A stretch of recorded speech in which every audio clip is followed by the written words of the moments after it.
Hola, gracias por estar en mi canal. Y bueno, la noticia del día está relacionada justamente con ese informe que publicó el presidente Gustavo Petro sobre el tema de Pegasus. Pues lo que conocimos hoy es que el grupo Egmont, que es esa organización que adjunta todas las UIAF, la mayoría del mundo, pues suspendió a Colombia justamente mientras investiga si el presidente violó algún dato de confidencialidad. Y justamente por eso a esta hora me encuentro con el profesor economista de la Universidad Javeriana, el profesor Jorge Restrepo, quien justamente había advertido que esto podría pasar. Así que, profe, gracias por estar en mi canal. Bueno, muchas gracias a usted, Paula, es un gusto. Muchas gracias por la invitación.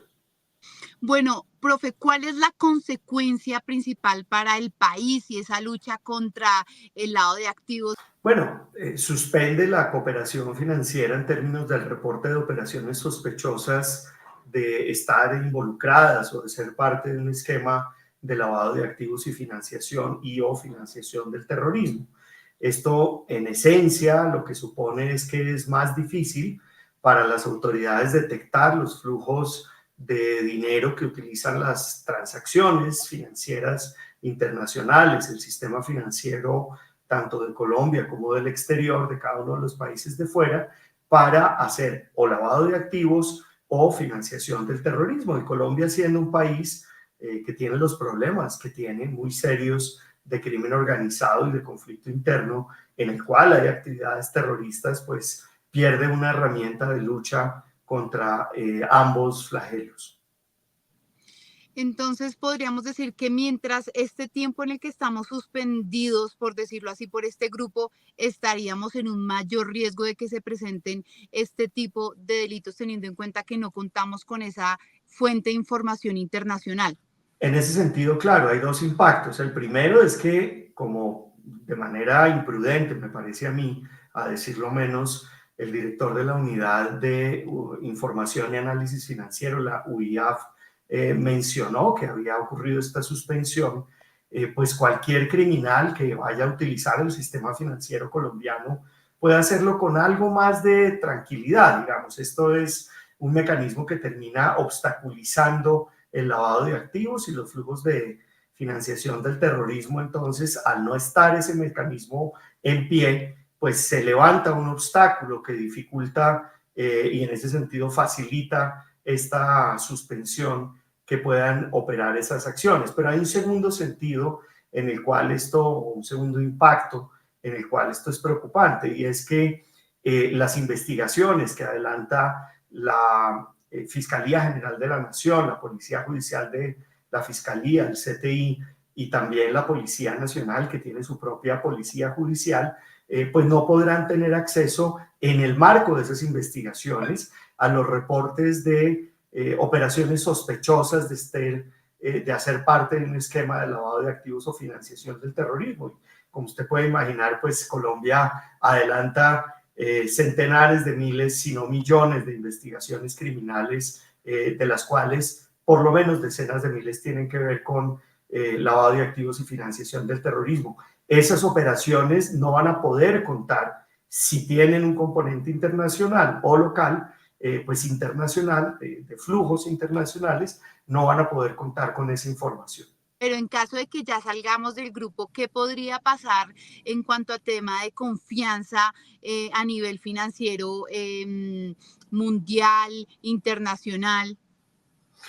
Bueno, yo estoy seguro que la Unidad de Investigación y Análisis Financiero, que además está en el Ministerio de Hacienda, hará todo lo necesario, lo posible y hasta lo imposible, incluso a cargo del propio ministro Bonilla, para mantenernos dentro del grupo Egmont. Hay que recordar que Colombia fue por décadas, ha sido por décadas, un líder en el establecimiento de los mecanismos de lucha contra el lavado de activos, de obstaculización de la utilización del sistema financiero colombiano en el lavado de activos. Colombia fue pionero en establecer no solamente todos los controles y las prácticas, sino también en hacer parte de este mecanismo de cooperación internacional.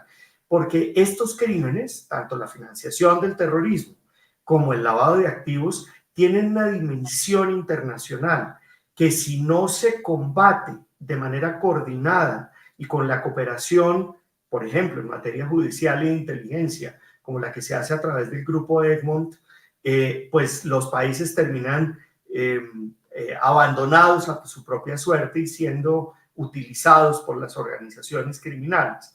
Y ese sería el resultado. Si Colombia llega a ser expulsada de ese mecanismo, que no creo que vaya a suceder, porque el gobierno de Colombia hará todo lo que se necesita para que eso no suceda, pues nos convertiríamos en un país que, digamos, está abierto de puertas para que su sistema financiero sea utilizado por el crimen organizado internacional. Pero como le digo, estoy seguro que eso no va a pasar. ¿Cree usted que fue imprudente el presidente y que puso en riesgo al sector financiero con este tipo de pronunciamientos al leer completamente este documento? ¿De pronto debió esperar o hacerlo de forma interna con la fiscalía? ¿Qué opina usted de esa decisión que toma el presidente? Pues yo no juzgaría la intención del presidente ni calificaría sus actuaciones, digamos, no me corresponde. Lo que sí señalaría es que la revelación que él hizo de apartes de un documento que el propio director de la OIAF mencionó, que se lo había entregado al presidente de la República, no fue una revelación que cumpliera con los estándares a los que está obligada la República de Colombia, la OIAF y el propio receptor de esa información, es decir, el presidente de la República. Es decir, hay un par de tratados internacionales que obligan al gobierno colombiano a mantener la reserva, la confidencialidad en el marco de los acuerdos de cooperación de lucha contra el crimen organizado, el Tratado de Palermo. Hay otro tratado de lucha contra la corrupción que hace lo mismo. Y en el marco del acuerdo del Grupo Egmont hay una serie de disposiciones que obligan al cuidado en el uso de esa información. Esa información no se puede revelar a terceras partes, solamente puede ser utilizada en el marco del propósito para el cual se obtuvo, es decir, en el marco de una investigación criminal o para la identificación de una operación sospechosa, no se puede transferir a terceras personas, no se puede divulgar y finalmente la ley colombiana también obliga al propio receptor de la información, en este caso el presidente de la República, a mantener la reserva de este documento, que es un documento de inteligencia y eso lo establece el Estatuto de Inteligencia, que es una ley estatutaria. Ya, digamos, a otros les corresponderá calificar la actuación del presidente de la República. Claro que sí. Entonces, profe, si llegase a pasar eso, que por supuesto como país no queremos que suceda, contaríamos únicamente con la información que tiene Colombia sobre el tema del lavado de activos y dejaríamos de recibir información fundamental de un delito que es transnacional. Sí, el lavado de activos es principalmente un delito transnacional y la única manera de combatirlo, ligado al contrabando, ligado al tráfico de narcóticos, a cualquier otro tipo de prácticas criminales, no solamente al tráfico de narcóticos, sino a cualquier otro tipo de prácticas criminales, es un delito en el que Colombia perdería la principal herramienta de lucha contra el lavado de activos. Es decir, el lavado de activos se hace principalmente para sacar la plata de Colombia o para traer plata del exterior. Digamos, un lavado de activos interno no tiene tanto sentido, sobre todo cuando no está ligado al crimen transnacional.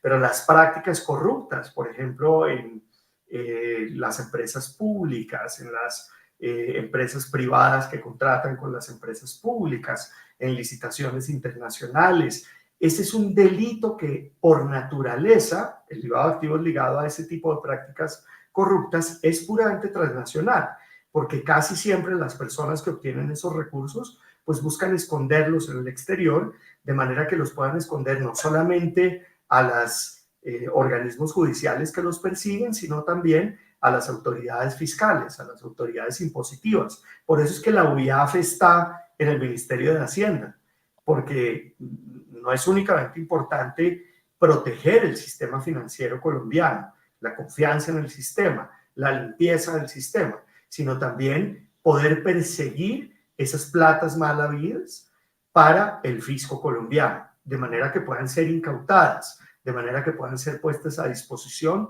de la sociedad y de las víctimas que ha producido esos crímenes. Ya para finalizar, lo que demuestra, digamos, esta investigación y todo lo que está pasando es que en efecto sí hay que hacer una investigación sobre esa denuncia que hizo el presidente Gustavo Petro sobre el software Pegasus. Es decir, lo que dijo hoy el director de la UIAF es que existe una transacción que en el documento recibe de la UIAF de Israel, es que sí hay una transacción y justamente lo que están investigando es quién depositó esos dineros, de dónde salieron esos dineros. Entonces acá es decir, otra arista del tema es que sí hay algo y sí hay que investigar y que el presidente no estaba loco. Pues no tengo ni idea, digamos, si el presidente tiene razón en lo que mencionó, porque dio muy pocos detalles.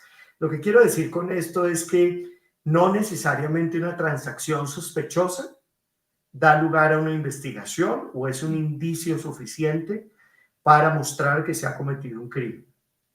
Tampoco sabemos quién lo cometió, si se cometió en el caso de Colombia, en la eventualidad que se hubiera cometido en el territorio de Colombia. Es decir, a mi juicio, cuando uno repasa la alocución presidencial de la semana pasada al respecto, hay muy pocos elementos revelados por parte del presidente que puedan dar indicios de que se cometió un crimen y que ese crimen se cometió en Colombia, fue en contra de él, como él lo sostuvo. A mí me parece que no podemos ir hasta allá.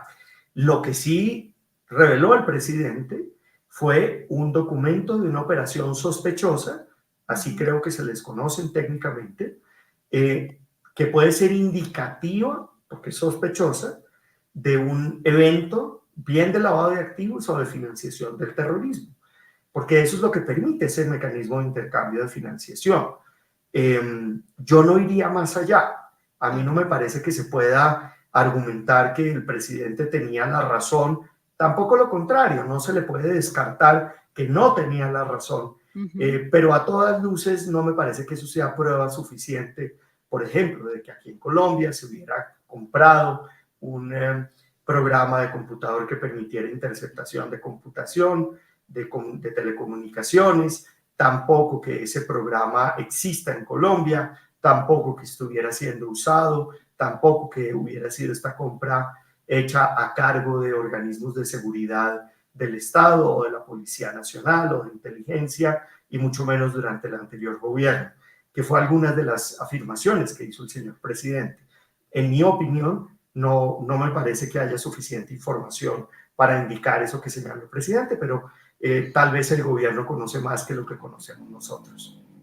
Claro, porque en ningún momento se ha dicho que fue el gobierno, ¿no? Digamos, Claro, esa prueba como tal no se ha dicho. Existe una claro. transacción Y de se una hablan de compra. aviones y una cantidad de cosas, pero todos son rumores. Ahora, hay Sí, un punto allí que es muy importante y es una pregunta que a mí me queda, y yo sé que no estoy en el papel de hacer las preguntas, Paula, pero eh, la pregunta es entonces, ¿por qué el presidente de la República revela esta información?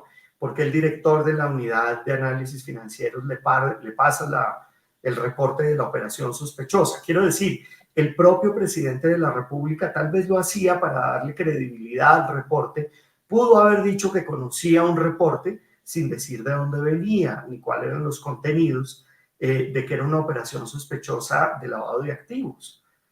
Pudo haberse Colombia evitado este inconveniente, digo inconveniente para los intereses de los colombianos, episodio en el cual parece ser, según lo que dice el director de la UIAF, no tenemos acceso a ese mecanismo de cooperación judicial y en materia de inteligencia. Eso se pudo haber evitado por completo y el presidente pudo haber hecho los señalamientos que tenía que señalar al gobierno antecesor y a las personas que él cree responsables de haber cometido crímenes.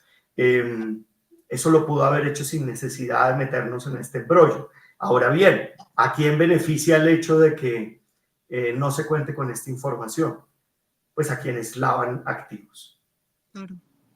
y a quienes están bajo investigación de la justicia. Claro, porque mientras investigan quedamos en una zona gris Así es. que beneficia justamente al crimen. Pues profe Jorge Restrepo, economista de la Universidad Javeriana, gracias por A estar aquí usted, en mi Paula. canal y por estar muy pendiente de este tema. Estaremos pues pendientes de la respuesta por parte de este grupo. Lo que tenemos entendido es que ya la UIAF entregó esas pruebas para demostrar que el presidente Gustavo Petro en su alocución presidencial no violó esa confidencialidad que exige el estar en este grupo. Así que, profe, muchas gracias y estaremos muy Ojalá pendientes. que ese argumento se sostenga porque para todos es un bien público luchar contra el crimen organizado, contra el lavado de activos, contra la financiación del terrorismo y mantener esta cooperación judicial. Gracias, Paula. Si te gustó esta entrevista, no olvides suscribirte en la campana, así una vez yo publique informes y entrevistas, tú serás el primero en verlas y por supuesto en comentar.